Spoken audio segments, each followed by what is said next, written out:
keep left to Bluff Street.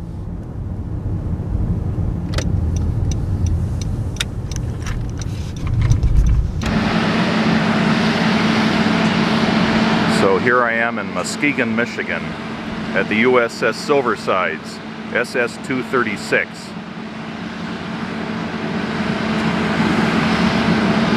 This submarine was commissioned in December of 1941 and decommissioned in April of 1946. It was declared a national landmark in 1986 and relocated to Muskegon from, I believe, Navy Pier in Chicago in 1987. It's 312 feet long, 27 feet wide at the beam. It displays 1,500 tons when surfaced or 2,400 tons when submerged. The standard crew consisted of 8 officers and 72 enlisted men. It was actually built in 1940 and launched in 1941.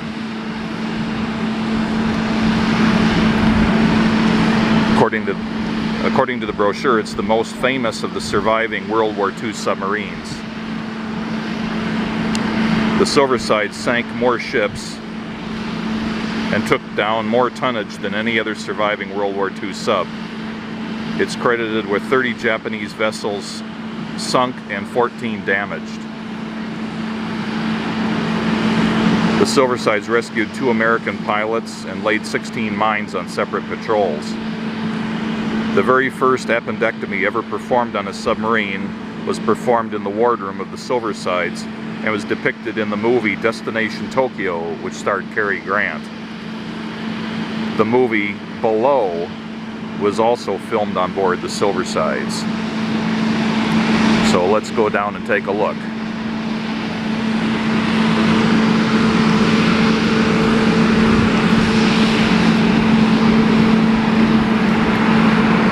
All the racket you can hear is from the tour bus, not the submarine itself. I guess they're keeping the air conditioning going on that bus. This is apparently a functioning submarine. They could take it out and run it anytime they wanted to. Apparently they run the engines and all these submarine controls and everything still work, which is unique in my experience of visiting different submarines.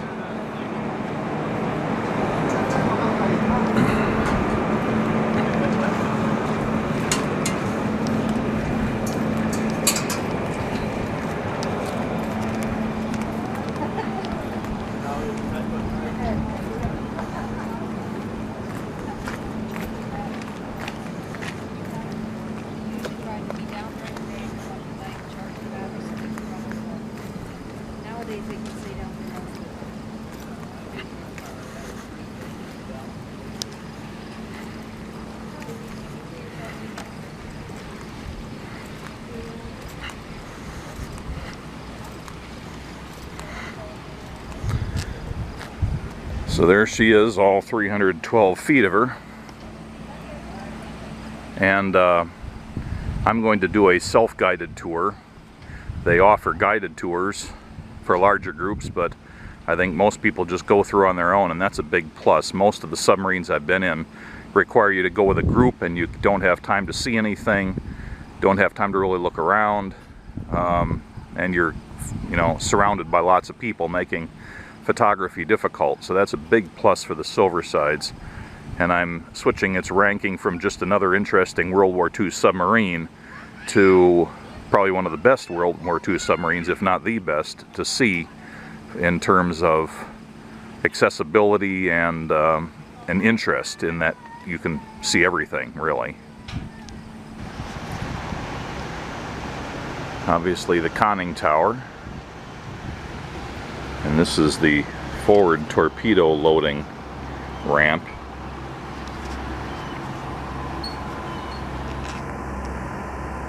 You get down below the deck there, there's the angled hatch that with a big spring which would open to allow the torpedoes to slide in there.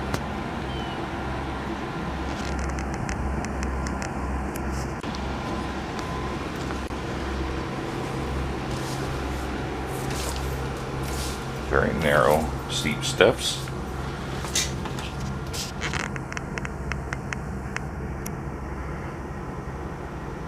Got a hatch with an airlock here.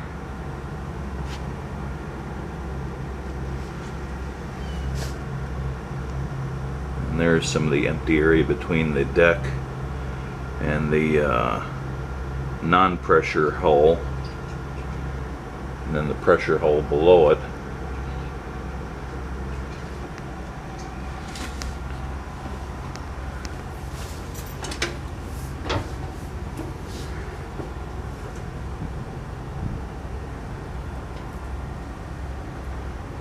I think that electrical stuff was added as part of the permanent exhibit. And then what's obviously a hole cut in the pressure hull for visitors.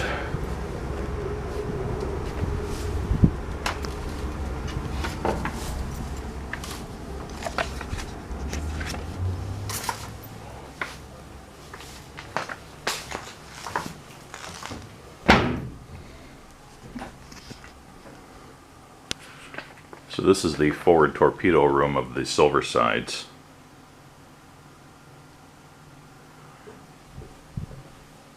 There are 4 tubes for launching the torpedoes in the forward direction. And there are racks for the Mark 14 torpedoes.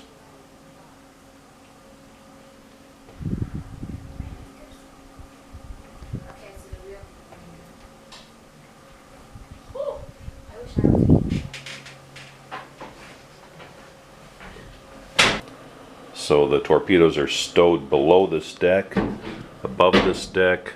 There's an empty rack for a torpedo to be stowed along the side. Basically, it seems like there's a set of them, one above another, kind of following the curvature of the ship's hull. And then just inboard of that are the bunks.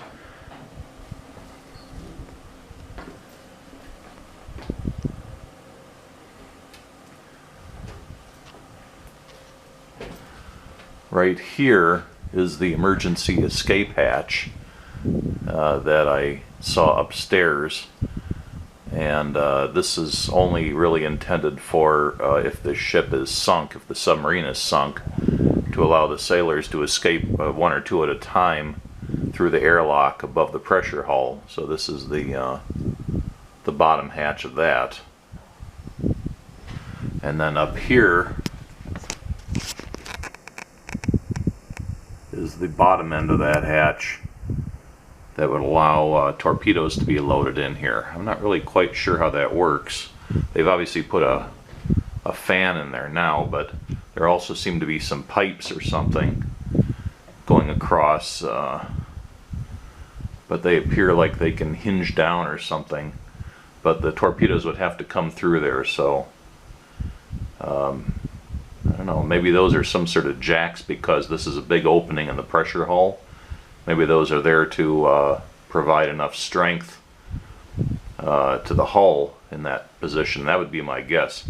It looks like there's some sort of a jack that could be tightened up and go between the left and the right there, and then the whole thing could be loosened and then swung down to allow the torpedoes in. Interesting. And then this is looking aft,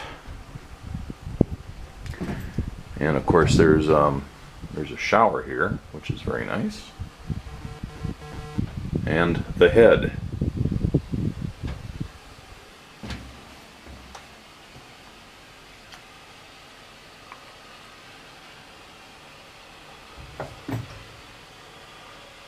Instructions for operating.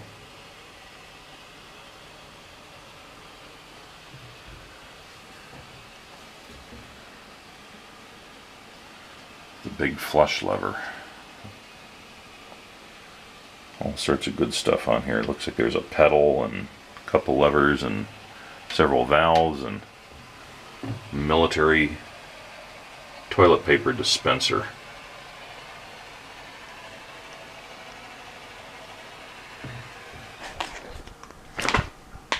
Now this is the hatch into the forward battery compartment.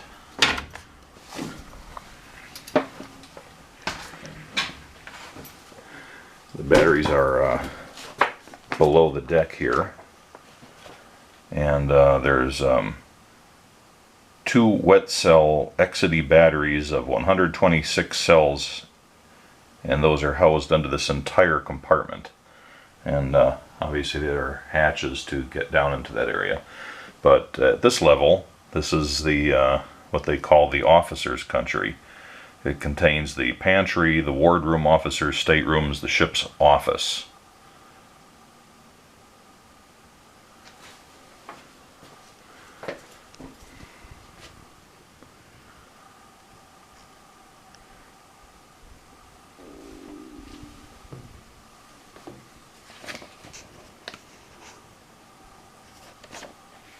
Obviously the officer's mess.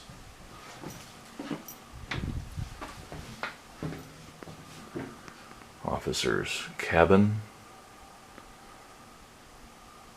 Pretty cramped, but much better than the rest of the sailors would have. Fold up basin.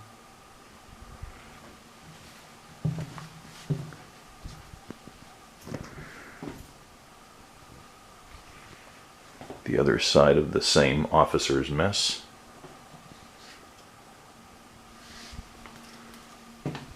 Another officer's cabin.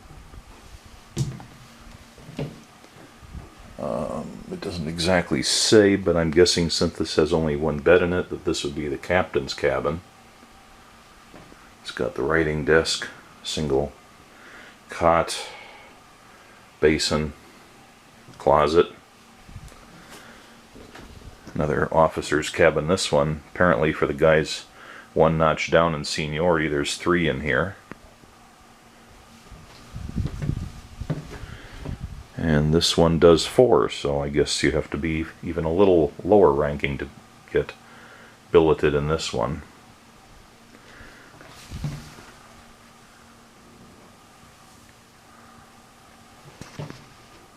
Somebody's underwear. Wonder how that got here.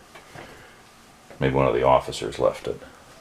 Anyway, walking back towards the stern through officer's country.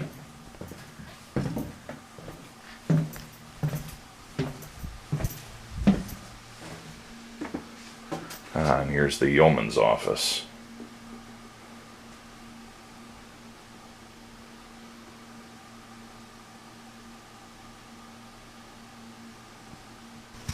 And here's the hatch from the officer's country into the control room.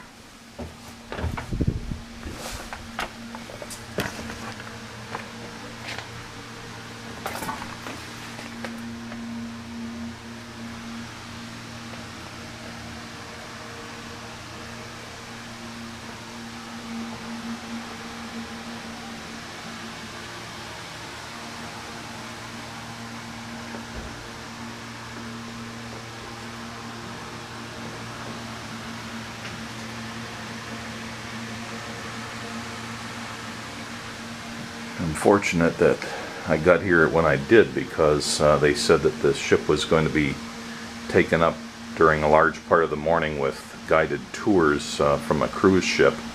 I seem to have kind of come in here in between them. Almost the whole place to myself.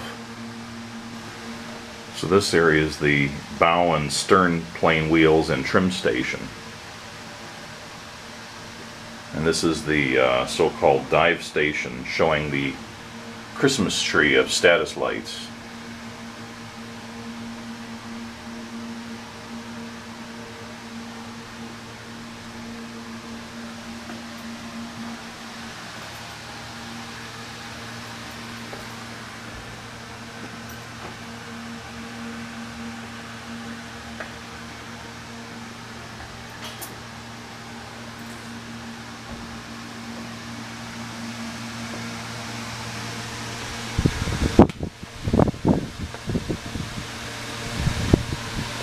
This is the ladder to the conning tower. The conning tower is where the captain would have been during attacks.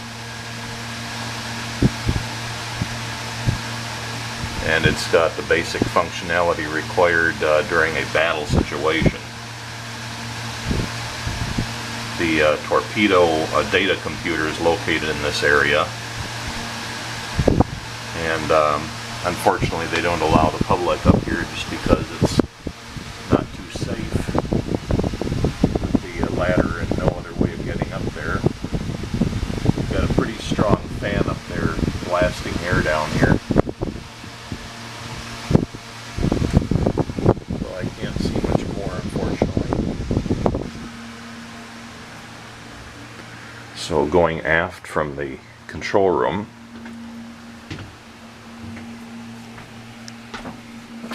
this is obviously the communications room,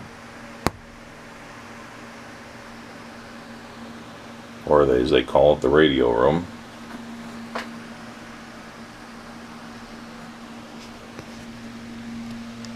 One look back at the control room, and then through the hatch into the after battery compartment.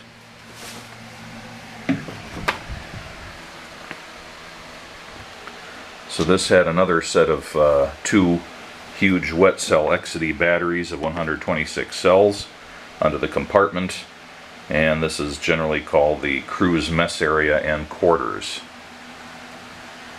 So this is the galley for the crew's mess, and the crew's mess itself. You could seat 24 men at a time. The mess staff had 2 cooks and 1 baker. There was always plenty of food. The brochure they give out says the typical menu included potatoes, fresh fruit, fresh bread, vegetables, turkey, ham, meat, fish, etc. The crew's major berthing area provided accommodations for 36 men, and that's located aft of the mess area. The bathroom facilities for the enlisted men are located beyond the berthing area. So, a lot of storage and hatches, and the serving window from the galley. Looking back into the control room,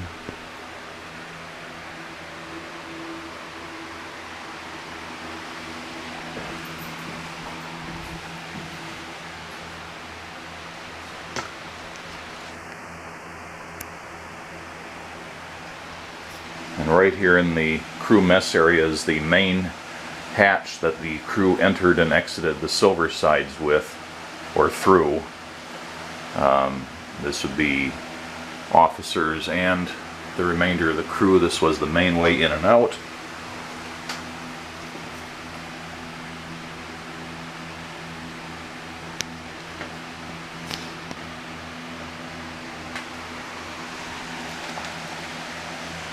So this is the crew's major berthing area here. There's those few cots that were up by the forward torpedo room, but the majority of crew would stay here.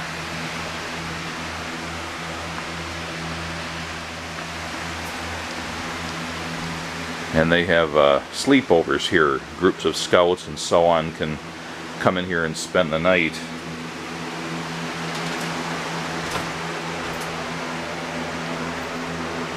I would say these are fairly reasonable accommodations here, and there's enough of them where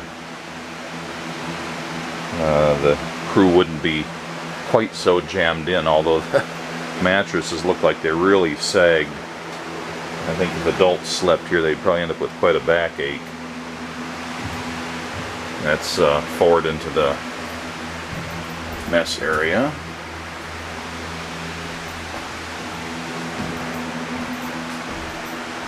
So we're already getting back into the tail of the ship a little bit, and it's narrowing down quite a bit from the control room area. Here's another 2 heads.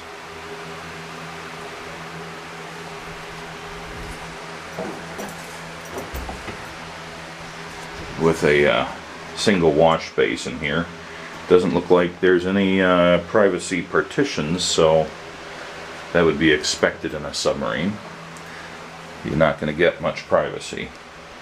And here's the general wash-up area. And it doesn't exactly say so, but I think except for the missing shower head, this would be the shower. Is there another one? Nope. This is apparently, maybe this one's another shower. Yes, there's another shower. So 2 showers for the crew. And a couple of sinks. 3 sinks, 3 wash basins. Very civilized. And so continuing from the crew's shower and washing area, here's the hatch into the engine room.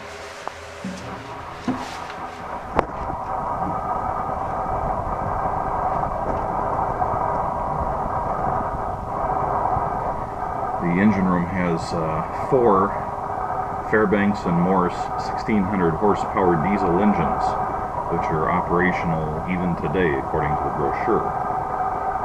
They ran on 116,000 gallons of diesel fuel and 4,600 gallons of lubricating oil, providing a range of 12,000 miles over 75 days. With all 4 engines in propulsion, the top speed was 21 knots. The diesel engines were used to turn the shafts of the electric generators, which in turn developed 1,100 kilowatts of electric power to operate the ship's electric motors and charging the ship's batteries. The forward engine room contains 2 freshwater evaporators, which were used to change salt water into freshwater. The only difference between the forward engine room and the after engine room is the size of the auxiliary diesel engines located below the decks and the location of the freshwater evaporators. So, Fairbanks and Morse, Chicago. And there looks like there's a fair amount of room to work on these, unlike some of the other subs which are much more constrained space-wise.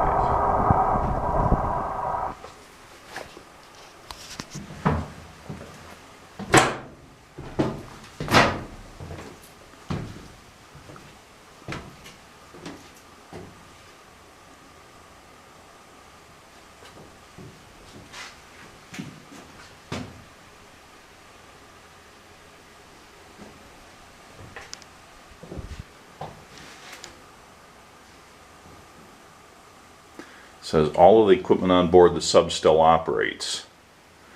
We do have a scheduled run of the main engines and other equipment. That'd be interesting. They used to have this submarine at Navy Pier in Chicago, as I recall. Never went to it there, but I remember seeing it. And then they brought it over here, and if everything runs on here, my guess would be they just took it over under its own power. But I don't know that for sure.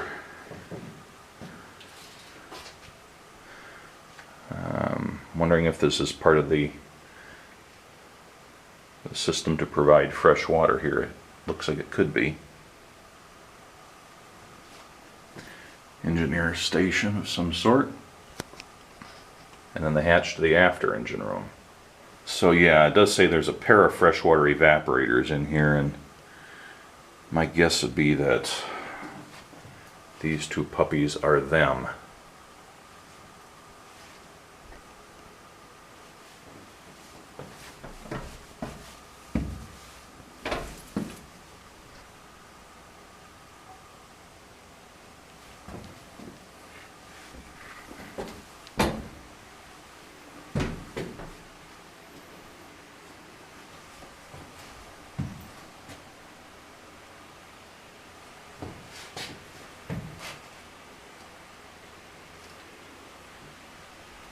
Even the engineers have to take a break. Having a nice little bench to sit down on, very convenient. And anyway, here's the hatch to the after engine room.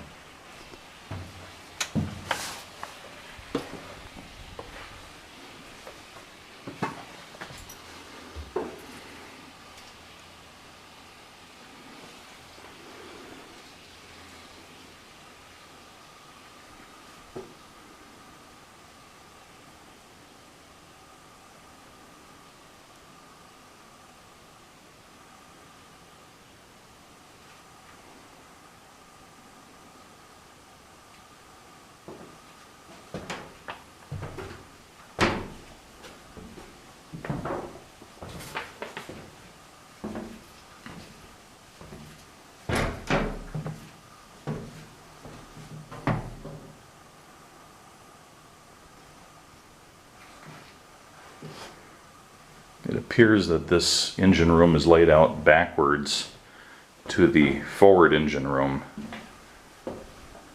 so that the engineering area is kept right in the middle on either side of this hatch.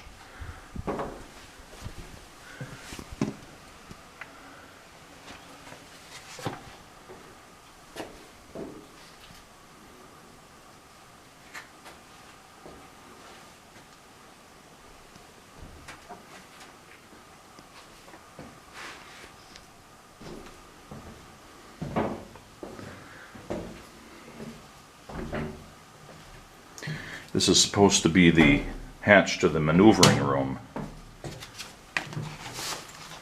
It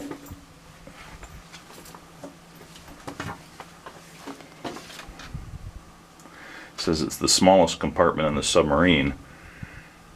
Entering this room, there's a large wire cage immediately in front, which surrounds the copper bus ducting, protecting the person from receiving an electrical shock.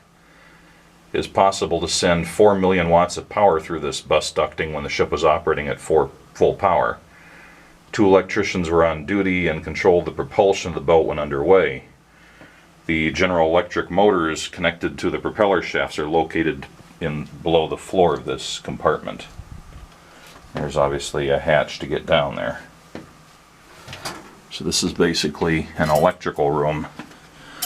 But there's still a table here and access to both sides of this bus ducting area.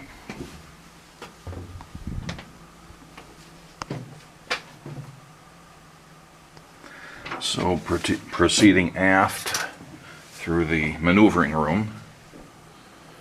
Oh yeah, you can almost see the large buses in there. Huge straps of copper, but can't quite get a good look at it. A lot of large circuit breakers and so on here.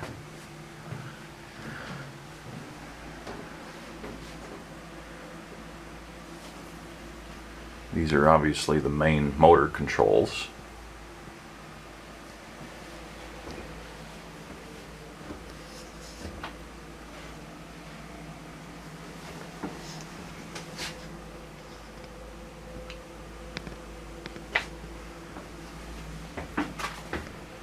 Good old GE.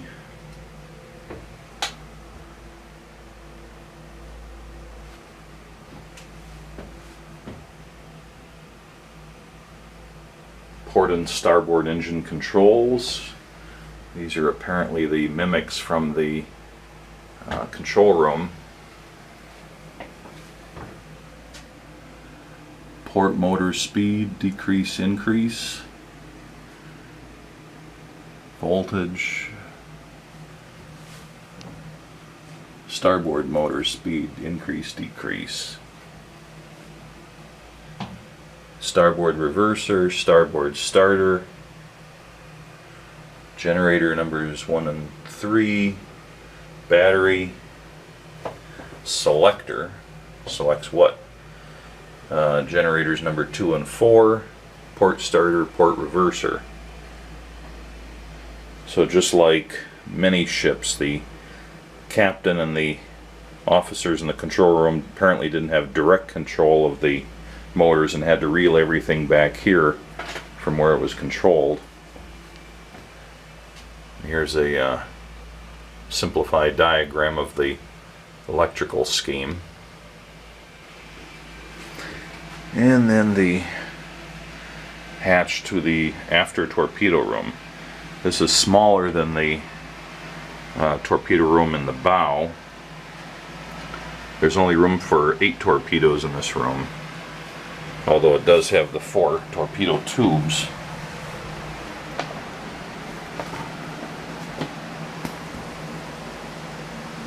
So there's one torpedo of note here. Over here is a Mark 18 electric torpedo. These were smaller and slower than the torpedoes carried elsewhere on the submarine, but they did not leave a wake because they were electric, which doesn't make much sense to me, but apparently it's true.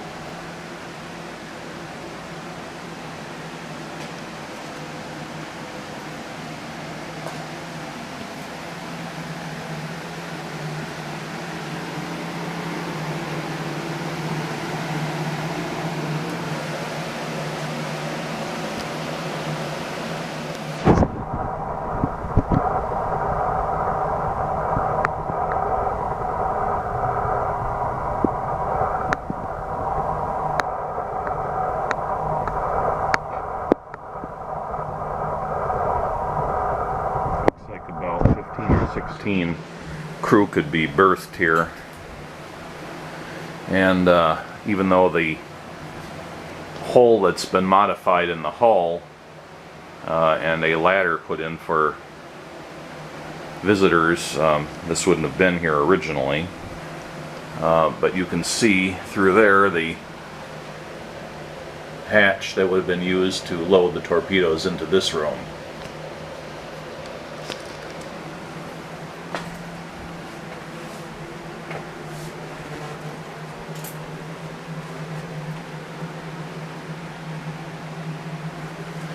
There is one thing that I didn't take a look at back here in the maneuvering room that I had meant to, and that's back around the corner. They have a machine shop in here. Not much of one, but there is a small metal lathe, and of course these can be used to do some limited milling and drilling operations as well. As they say in the machinist's world, if you're going to build a set of machine tools, the tool you start out with is a lathe, because it's the only tool that can be used to make all the other tools. You obviously can't work on any very long parts here, but having a lathe on board would be a big asset in an emergency if you have to make some small part. Although it appears the machinist would have had quite a time to fit in here. There's almost no room. Anyway, so back into the after torpedo room. Somewhere here is supposed to be a debris ejector. Let's go looking for that signal ejector that's supposed to be on the after port side of this compartment. This should be the port side if I'm not totally mixed up. And this is definitely the after end of the compartment. But nothing is jumping out at me regarding any extra hatches or fittings.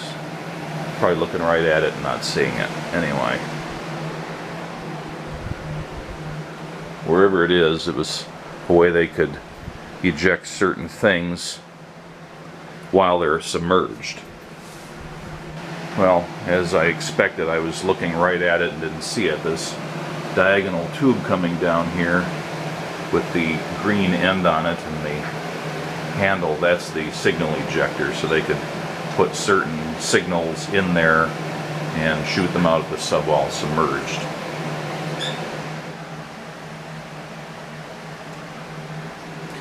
And so, going up the aft tourist hatch, there we are outside the pressure hull.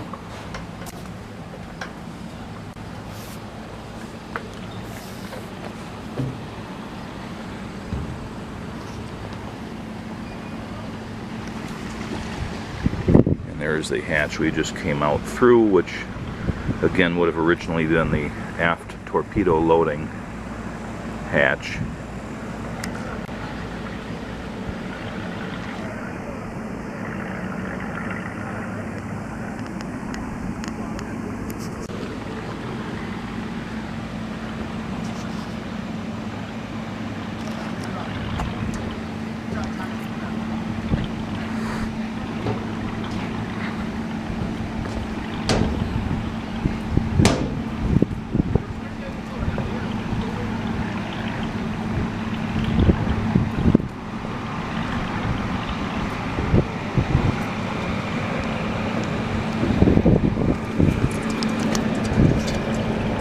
I didn't take any video of this part before, so I'm going to do it again.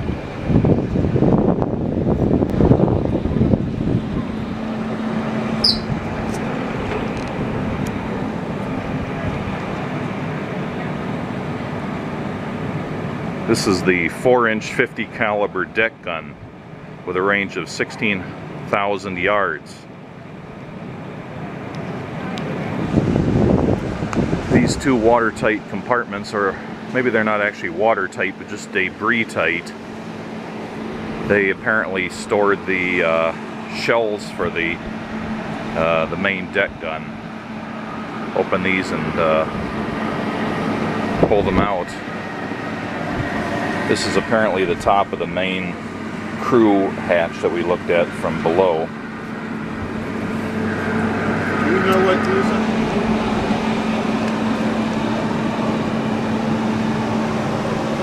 And there are two periscopes. The large gray mast is the main periscope, and then there's that small, shorter one just behind it. The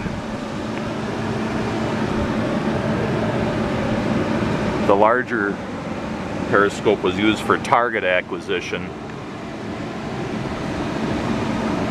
but it left a big wake and was easily spotted, whereas the smaller periscope would have been used for attacking. You could be in closer to the target and use the small periscope just for aiming. Then there's a couple of smaller guns here, which probably wouldn't be used so much for attacking a ship as for defense of the submarine, probably to shoot down attacking aircraft.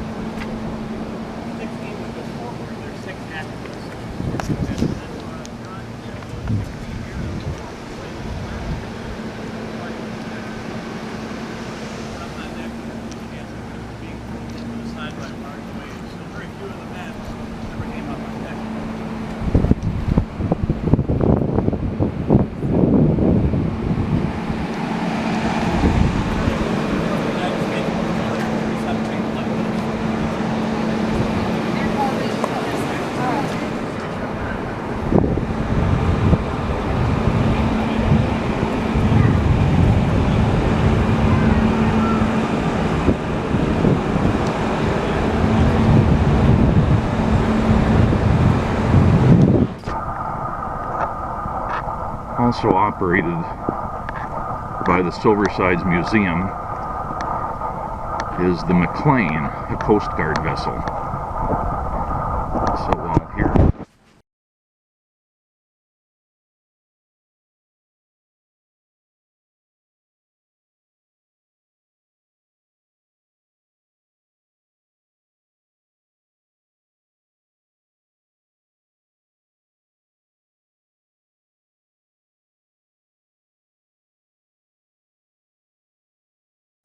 So while here, I'm going to take a look at the McLane.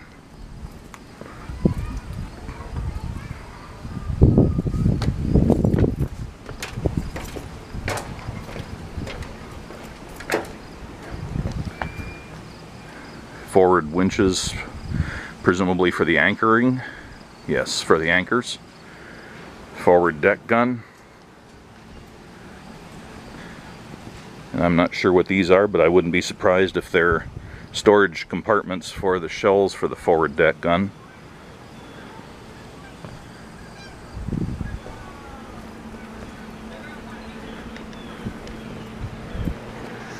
There's another good view of the Silversides.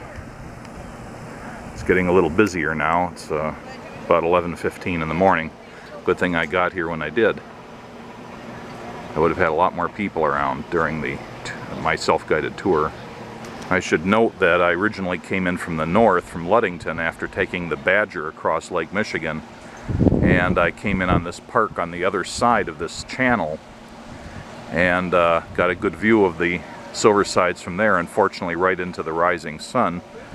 And it took about 40 minutes to go all the way around North Muskegon, and then into Muskegon and back towards the lake to get to the Silverside. So if you happen to be approaching from that side and you're along the lake, take into account that you can't just cross here. There's no bridge or ferry. It takes a while to get around.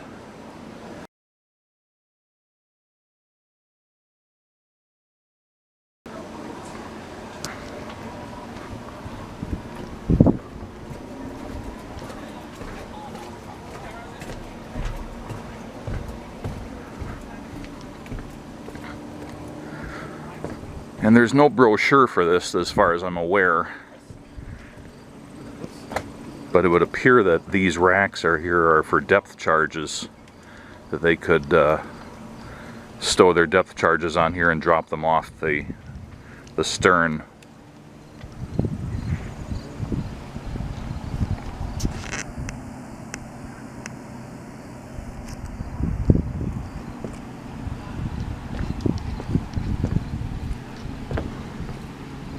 Looks like most of the anti-skid paint has come off the deck here and they've just painted over it.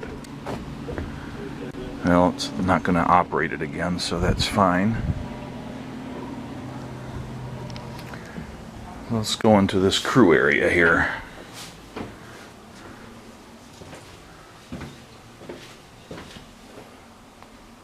We'll go down there in a bit.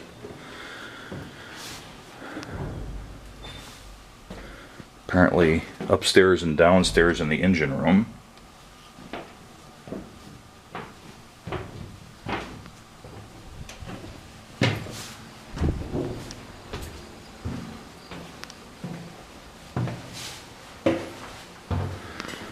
And a shower. And a couple of sinks and toilets.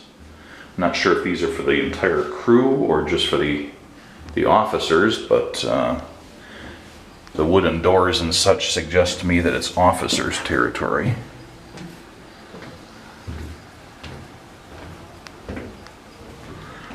And you can't really get in here too well, but this would appear to be the officer's head. Well, it says right there, officer's head, so no more guessing. Maybe there's a sign here. Oh, it does say crew's head. I missed that before. So this one is for the crew. Fairly luxurious. Note to self, if I ever get sucked into the maritime military service, I want to be in the Coast Guard. So, going down these typically steep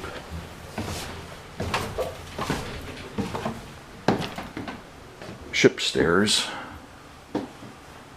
We have a door that says CPO quarters.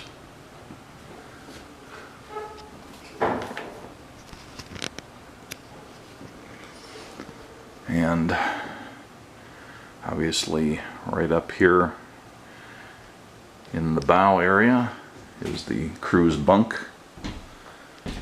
Fairly roomy, better than a submarine for sure.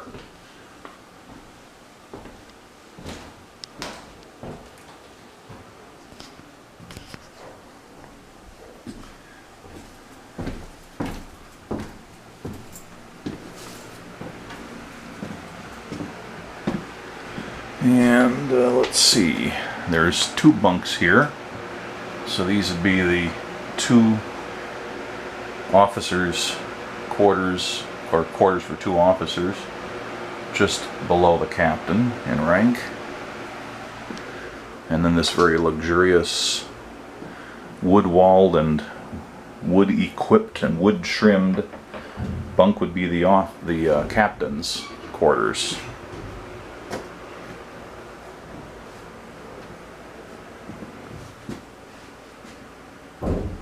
This is the commanding officer's stateroom.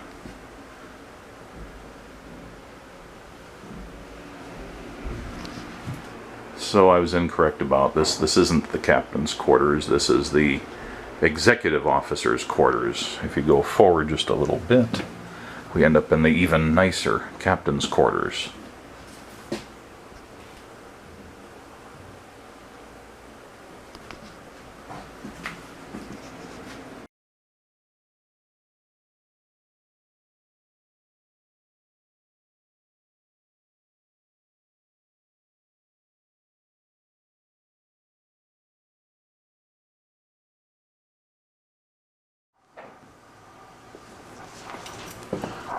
So we'll go up the other ladder here. There's even storage space below each step of the ladder.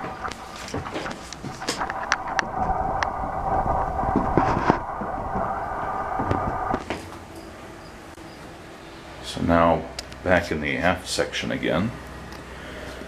I'm going to take these stairs down. This should be more of the working part of the ship. It's interesting, there seemed to be no easy direct route from the fore to the aft through the engine room. It seems like you have to go up and around. So this is obviously a galley area.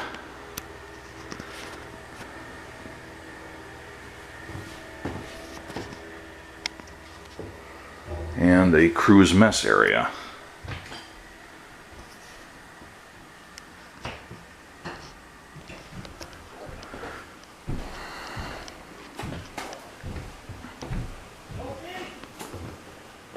And the Yeomans Office, complete with a file cabinet that looks really hard to get into. I wonder if that was original. It doesn't seem like it'd be possible to get the drawers out far enough to get into the back half of whatever's on them. Something seems wrong with that.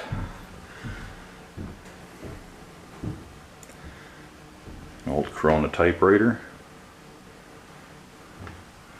Presumably there would have been a chair in here. But the deck slopes towards the rear, so if he had a chair he would have to have longer rear legs or he'd be leaning backwards. And this looks kind of like the wardroom or the officer's dining area.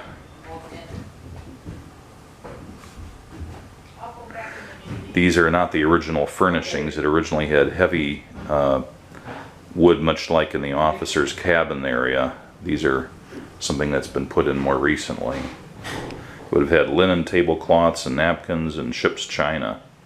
The enlisted men all used metal trays. And then we go back up out of here.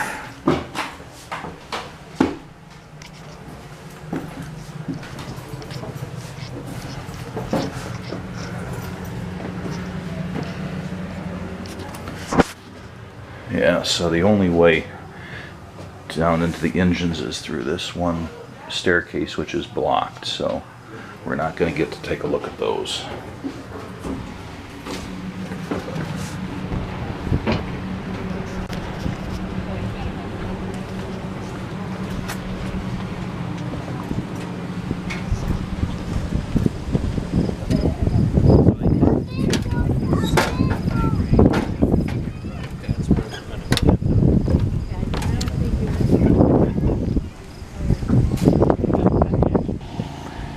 And while I'm in the area, I stopped by to see the SS Milwaukee Clipper.